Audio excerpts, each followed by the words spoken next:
మొన్న ఈ మధ్యన అమెరికాలో విదేశాంగ శాఖ కార్యదర్శి వ్యాఖ్యానించినట్టు, భారత్‌ని మేము వదిలిపెట్టం. ఎందుకంటే చైనాని అట్లాగా ఎదిగేలా ప్రోత్సహించాం. చివరికి అది ఏకుమేకే కూర్చుంది. భారతదేశాన్ని అట్ట రానియనన్నాడు. యాక్చువల్‌గా భారతదేశంకి సంబంధించింది పక్కన పెడితే, భారత్ నాశనం కోరుకునే వాళ్ళ సంఖ్య ఎక్కువగానే ఉంది. వాస్తవంగా మనకి మొన్న అమెరికా అనుమతి ఇచ్చింది అన్నాడు. ఆడెవడు అనుమతి ఇవ్వడానికి మనం ఆయిల్ కొనుక్కునేటప్పుడు. కాకపోతే ఆడు ఆ డ్రామా చేస్తాడు.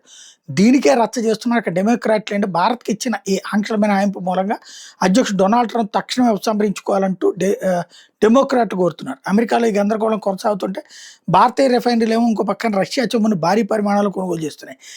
రిలయన్స్ అయితే మార్చి నెల డెలివరీ కోసం భారతదేశానికి చెందిన రిలయన్స్ ఇండస్ట్రీస్ లిమిటెడ్ ఆర్ఐఎల్ కనీసం 6 మిలియన్ బ్యారెల రాష్ట్రీయ చమురుని కొనుగోలు చేసింది. ఈ విషయాన్ని చమురు పరిశ్రమలకు చెందిన 2 వర్గాలు రాయిటర్స్ వార్తా సంస్థలు ధృవీకరించినాయి. ఇరాన్, అమెరికా, ఇజ్రాయెల్ మధ్య కొనసాగుతున్న యుద్ధం కారణంగా మధ్యప్రాచ్య దేశాల నుంచి చమురు సరఫరా తీవ్రంగా దెబ్బతింది. ఈ లోటును పూడ్చుకునేందుకు రష్యా వైపు మొగ్గు చూపుతున్నారన్నది కనిపిస్తుంది. ప్రపంచవ్యాప్తంగా చమురు సరఫరాలో వస్తున్న ఈ మార్పులు మరియు భౌగోళిక ఉద్రిక్తతలు మన దేశీయ మార్కెట్ మీద, ముఖ్యంగా నిఫ్టీ, బ్యాంక్ నిఫ్టీ కదలికల మీద ఆధారపడి ప్రభావం చూపెడతాయి.